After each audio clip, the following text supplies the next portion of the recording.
Liquor స్కామ్లో డబ్బులను ప్రధానంగా ఎవరు హ్యాండిల్ చేశారు? ఆ సొమ్మును చెవిరెడ్డి భాస్కర్ రెడ్డి ఏ విధంగా తరలించారు? ఎన్నికల సమయంలో ఆ డబ్బును మళ్లీ ఏపీకి ఎందుకు తీసుకువచ్చారు? గుట్టుగా డబ్బు తరలిస్తున్న సమయంలో పోలీసులకు పట్టుబడినదెవరు? ఈ కేసులో చెవిరెడ్డి భాస్కర్ రెడ్డి ఎవరిని అజ్ఞాతంలోకి పంపారు? పట్టుబడిన డబ్బు చెవిరెడ్డి భాస్కర్ రెడ్డిదే అని ప్రచారం జరిగినా అప్పట్లో ఎందుకు సైలెంట్గా ఉన్నారు? ఇప్పుడు సిట్ అధికారులు వేస్తున్న ప్రశ్నలు ఇవే. లిక్కర్ స్కామ్లో ప్రధాన పాత్రధారిగా ఉన్న చెవిరెడ్డి భాస్కర్ రెడ్డి వ్యవహారం ఇప్పుడు సంచలనంగా మారింది. స్కామ్ సొమ్మును వివిధ ప్రాంతాలకు తరలించడంలో ఆయన అద్భుతమైన చాతుర్యాన్ని ప్రదర్శించినట్టు తెలుస్తోంది. ఎన్నికల వేళ ఏపీకి తిరిగి తరలిస్తున్న 8.2 కోట్ల రూపాయల నగదు పట్టుబడడం, దానికి చెవిరెడ్డికి సంబంధం ఉందని అప్పట్లో గుసగుసలు వినిపించినా ఇప్పుడు సిట్ దర్యాప్తులో అది నిజమని తేలింది. ఈ మొత్తం లిక్కర్ స్కామ్ వసూళ్లదేనని అధికారులు తేల్చేశారు.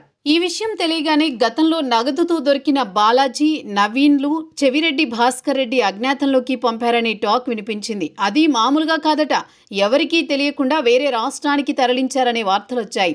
అయితే ఇప్పుడు సీన్ రివర్స్ అయింది. చెవిరెడ్డి జైలుకు వెళ్లగానే వారు ఆడిన డ్రామాలో కొత్త ట్విస్ట్ వచ్చి పడింది. అప్పటి డబ్బు తరలింపు చేసిన సదరు బాలాజీ, నవీన్లను పోలీసులు ప్లాన్ వేసి మరీ పట్టుకున్నారు. మధ్యప్రదేశ్లో రహస్యంగా తలదాచుకున్న వీరిద్దరిని సిట్ పోలీసులు అరెస్ట్ చేసి తీసుకువస్తున్నారు. ఈ ఇద్దరు ఎన్ని కోట్ల రూపాయలు తరలించారో వెల్లడిస్తే చెవిరెడ్డికి ఇంకా పెద్ద తలనొప్పి తప్పదు. ఇప్పటికే చెవిరెడ్డి ఆయన బినామీ వెంకటేష్ నాయుడిని కోర్టు సిట్ కస్టడీకి అప్పగించింది. లిక్కర్ స్కామ్ దర్యాప్తు వేగంగా జరుగుతోంది. అధికారులు ఏకంగా దుబాయ్ వరకు వెళ్లి ఆధారాలు సేకరించారంటే ఈ కేసులో త్వరలో రేంజ్లో ప్రకంపనలు ఉంటాయనేది అర్థమవుతోంది. లిక్కర్ స్కామ్ కేసులో చెవిరెడ్డి భాస్కర్ రెడ్డి కుచ్చు బిగుసుకుంటోంది. నిజానికి చెవిరెడ్డే తాను అజ్ఞాతంలో దాచిన బాలాజీ, నవీన్ల అడ్రస్ సిట్కు ఇచ్చారని తెలుస్తోంది. తమదైన శైలిలో పోలీసు మార్కు ప్రయోగంతో చెవిరెడ్డి నోరు విప్పారట. అందుకే మధ్యప్రదేశ్కు వెళ్లి మరీ ఆ ఇద్దరిని అరెస్ట్ చేశారు సిట్ అధికారులు. కేవలం 8.2 కోట్ల తరలింపు మ్యాటరే బయటికి పొక్కింది. కానీ ఓటర్లను ప్రలోభ పెట్టేందుకు సుమారు 400 కోట్ల వరకు చెవిరెడ్డి వివిధ మార్గాల ద్వారా రాష్ట్రంలోని అన్ని ప్రాంతాలకు చేరవేశారట. అంతేకాదు తానే స్వయంగా పర్యవేక్షించి మరీ తెలంగాణ ఎన్నికల్లోనూ బీఆర్ఎస్కు అనుకూలంగా డబ్బు పంచినట్లు తెలుస్తోంది.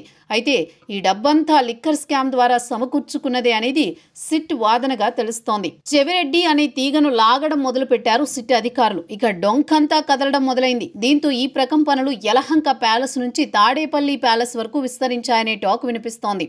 జగన్ తన పేరు చెవిరెడ్డి అండ్ కో ఎక్కడ చెబుతారు అని ఆందోళనలో ఉన్నారట. వేల కోట్ల మద్యం కుంభకోణంలో డబ్బును ఎన్నికల సమయంలో వైసీపీ గెలుపు కోసం వినియోగించారని సిట్ చెబుతోంది. అందుకు తగ్గట్టుగా ఆధారాలను సైతం సంపాదించింది. ఇక బిగ్ బాస్ ఎవరో ఫైనల్ గా తెలియాల్సి ఉంది. ఈ కేసులో ఇప్పటి వరకు అరెస్ట్ అయి జైల్లో ఉన్న వారంతా తాడేపల్లి ప్యాలెస్ వైపే వేళ్లు చూపిస్తున్నారట. అంటే జగన్ రెడ్డి ఆ బ్లాక్ షీప్ అని తేటతెల్లమైంది. దీంతో దీనికి సంబంధించి అన్ని రకాల ఆధారాలు సేకరించే పనిలో సిట్ నిమగ్నమై ఉంది. ఒక్కసారి ఆ సాక్ష్యాధారాలు పక్కాగా దొరికిన రోజున జగన్ రెడ్డి సిట్ ముందు హాజరవ్వక తప్పదు. మరి రప్పా నరుకుతా అనుకుంటూ మంది మార్బలంతో జగనొస్తారు. తన కారు టైర్ల కింద జనాన్ని తొక్కుకుంటూ వస్తున్నాయి జగన్నాథ రథచక్రాలు వస్తున్నాయి, తొక్కి చంపేసి తీరుతాయని గొప్పగా చెప్పుకుంటారో వేచి చూడాలి మరి.